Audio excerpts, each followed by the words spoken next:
Hey, everybody. I am so glad that we were able to get together on Sunday. It was really fun, and I just enjoyed so much seeing your reactions to the art and the museum. And thanks for hanging out at Fire afterward. I have been wrestling with tech, and I think I have this working, and so I'm just going to post this right now.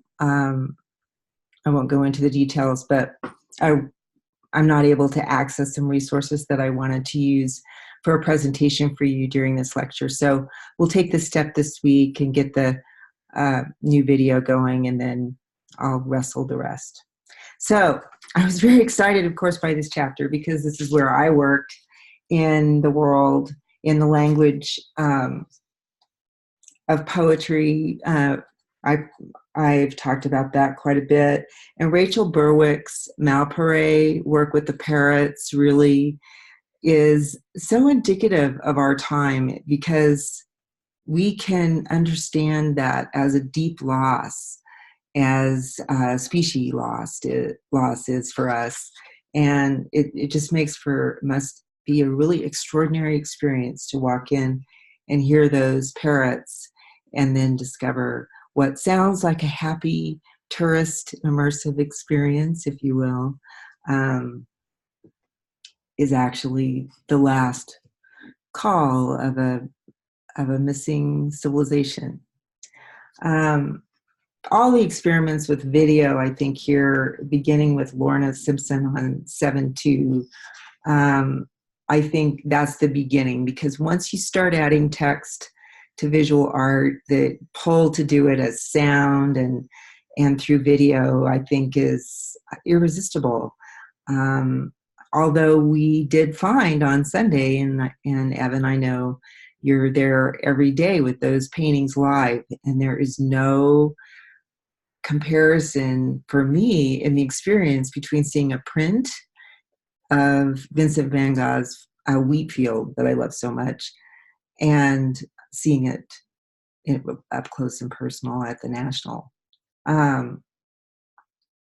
So spoken performance comes into, right, with language. Looking at languages that's been printed in page 279 in my book, and Kay Rosen's Murder, he stuttered, or Murder, stuttered Ed, excuse me. All the fun that the concrete poets have with placing words on the page,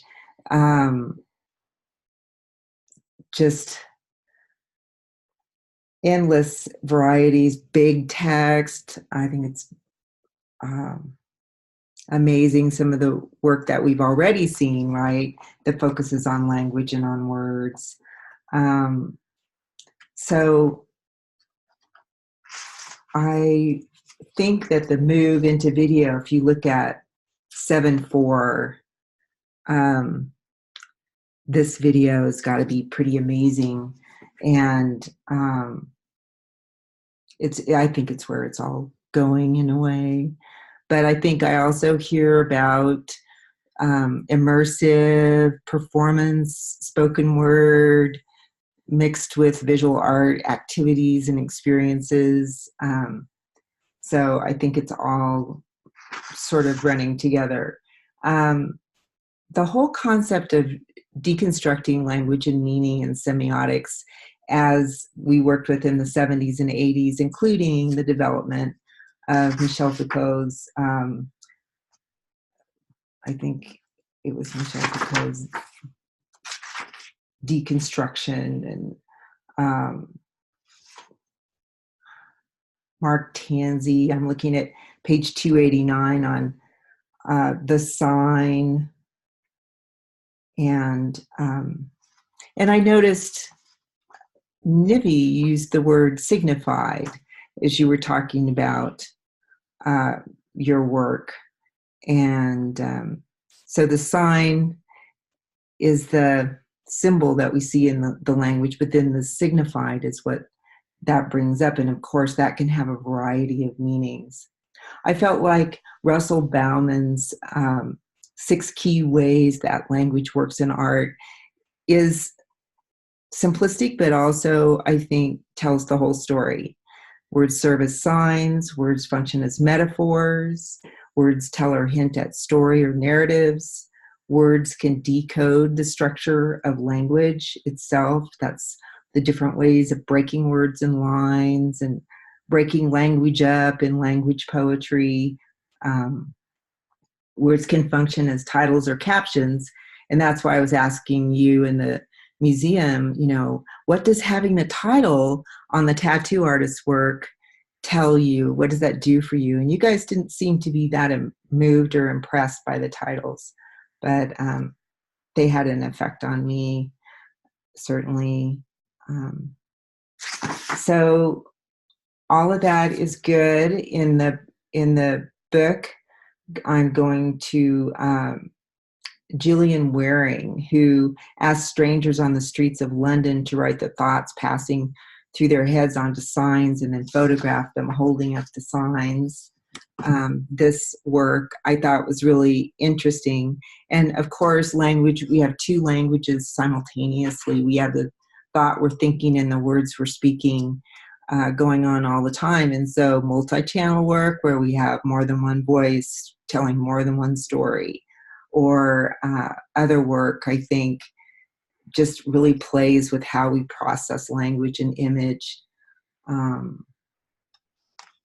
So Laurie Anderson is one of my very favorite 1980s and beyond poets. And I was able to get this book in the Anderson in the new book category, All the Things I Lost in the Flood. And she's the woman who used her violin and to synthesize her own voice and to do music in the 70s. And of course, Frank Zappa did quite a bit of that too, kind of synthesizer work. Ed Sanders, others working early in that field. I met and spent some time with Ed. So, and then the 80s themselves were just, I mean, when I hear about you guys going into the grittiness of life and dealing with the horrors of life more existentially, I guess I would say the 1980s are a decade to look at what the lessons were from that exploration of the underside, kind of. And I say that as a former punk, but I mean, it's just like we were so frustrated with the way things were and didn't seem like anyone was listening unless we were strangely inappropriate or something. So we did way too much of that. But anyway, I also have this, and I'm going to bring my Jeffrey Gibson book to the next class when we meet together. What else is of interest in here? Stacking books, artist books. I'm going to bring some artist books by my friend Robin, who's just amazing. And then this one, 713, Glenn Ligon, perhaps is how you say that name. The Zora Neale Hurston quote, "I am not tragically colored." That is printed, and the ink starts to stick at the bottom, and it becomes illegible, and it changes the words that you can read, like "I am not tragic." Things get broken up. So it was Michel Foucault who pointed out that controlling language, and we've been talking about this in our discussion, Jules, you brought this up, what is put into words and who has the authority to speak publicly. And as an author, I'll also say who's allowed to publish. That has widened so much with the internet. That used to be such a narrow channel of being able to get your voice out in the culture. And now it's like drinking from a fire hose. You can go hear everybody's creative work or opinion or whatever. We don't know how to modulate all that information yet, I don't think. But the opening, at least, of that is so much more democratic, has so much more justice around the world for people to be able to get their voice out. I hope. I like to believe. Um,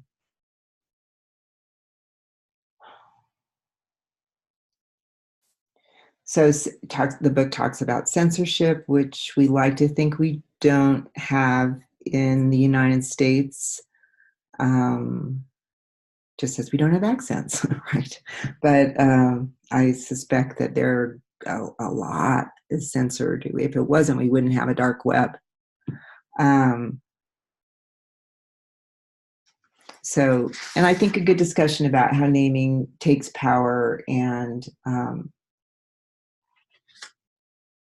all the experiments with video and the conversations, the challenges of translation on page 304, Zubing, installations, and this one, Joseph, 716, Joseph Grizzly, these two. Zubing is here and Joseph Grizzly here with all of the white noise, giving a visual simulation of the overwhelm of information coming. So there are obviously places here in this text, I'm starting to mark them where it needs to be updated. And one of those is on page 308 when it's just talking very clunkily about how the internet connects people. It's important, but I think it's going to be very hard for a printed book to keep up with how that's all changing. So then we get to page 310, which, first of all, talks about the house of the world's cultures, or this cross-cultural work.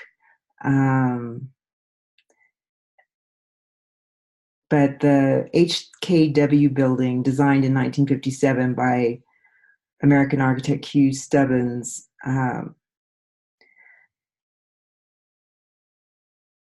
is just, that whole thing is interesting, I think, because there's a whole different way of decoding those messages that makes it very interesting. And the similarity, for me, coming from my childhood, the similarity between the American and Soviet propaganda slogans is pretty funny. But anyway, they come to the great realization at the bottom of 310 that today the creation of art increasingly involves multimedia mixing. And I'm like, oh, good. There they are. They made it. That's why I keep pushing you to go out and find current examples of these things. Today's technologically advanced societies communicate through a blend of words and images, they say. Yes, we do every day. So this is just too bad that this time for this text has moved so quickly, that it makes such a difference now. Hypertext, that was big when we started playing with hypertext. The user could click on a word and go to a different ending or a different way of doing that, and all of the digital ways of layering information, and gaming and all of that. So the conceptual art piece, Nina Khatchadurian on page 312, the profile, the talking popcorn, the sorted books project, where she goes into libraries and sorts books so that they make found poems with their spines. I must admit, I have done that absentmindedly in my own libraries, my own personal library and stuff at work and here at home. So, and Janet Cardiff and George Beers Miller working on this theater that you go in to watch this movie that's projected. This old theater is projected, and then you hear someone whisper something in your ear, and there you are. We're in the immersive theater world when we entered a visual art gallery. And I do believe that language is a big part of how we're bridging Shall we still call it reality and virtual reality? Thanks so much. And I wish I could have shown you all those pictures. I'll get there. Have a good week. Oh, and do just start free writing your draft. Get over, if you haven't started writing, just now take 5 minutes and start writing your main ideas. Just let it flow so that you don't have procrastination ruin your spring. Okay. Hey, I'm off to the Creative Summit, and I may be either slow to respond, or if I find things that I think are interesting to you, I'm going to post them up. All right. Enjoy.